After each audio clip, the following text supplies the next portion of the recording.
So guys, Spock Rock is here. Now we know Spock may be a lot of things to a lot of people. He's a Vulcan. He's a human.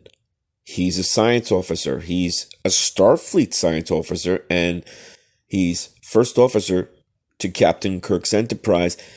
Not as often discussed, but just as important to Captain Kirk's beloved friend is this simple, most evident truth.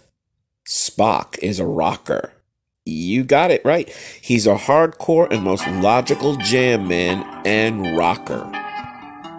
So it's something we don't see in many episodes. Certainly only a handful show Spock at his most musical, magical magnificence. 3 episodes he's playing the Vulcan Harp or the lute or the Lyre. Charlie X, episode 2 of this first season, Amok Time, season 2, episode 1, and The Way to Eden, season 3, episode 20. And then there's an episode again in 3, Paradise Syndrome, the Paradise Syndrome, and he is using it, but not in a musical way. So over the course of the 3 years of the original series, Mr. Spock demonstrated himself to be a hardcore rocker, not many times, but enough to show us he's a musical master and a true rocker. Fascinating. We're first introduced to Spock as a rocker very early on, the 2nd episode, Charlie X. Now, here we have Uhura, who is probably the most musical of any of the crew of the Enterprise, and she jams with Mr. Spock. It's a great song. It's a great little duet there with Spock playing the Vulcan lyre, the lute, the harp. Goes by many names. But during the recreation session, the impromptu jam, we show and we know for sure just how good Spock, the stoic, logical Vulcan, is on his harp, on his Vulcan lyre, his lute. And again, this is the 2nd episode, so right off the bat, we realize that Mr. Spock is not just a science officer, he's not just a logical Vulcan, he's a rocker.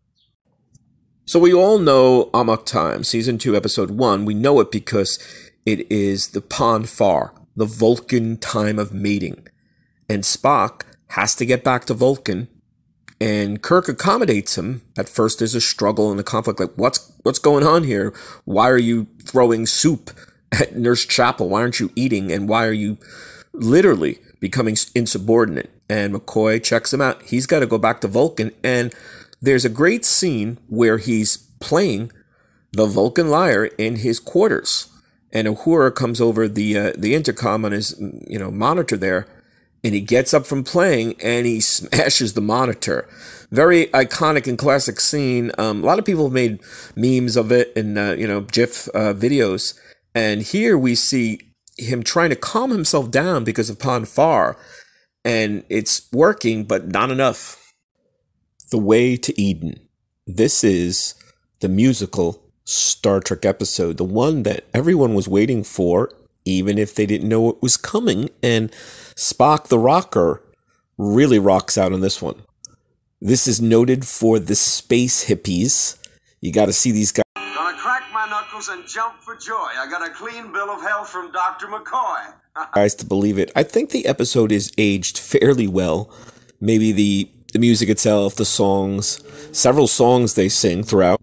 And it's really fun. It's just fun, and it completely underscores and emboldens Spock the rocker. He jams with the space hippies.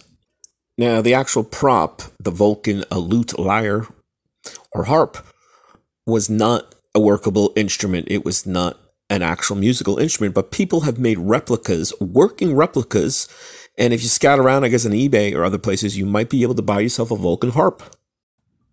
So Spock also plays the Vulcan lute in Star Trek V, The Final Frontier, the end scene with Kirk and McCoy resuming their campfire trip that was so rudely interrupted.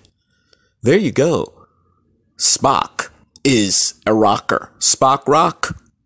Hope you're enjoying, hope you're subscribing. See you soon.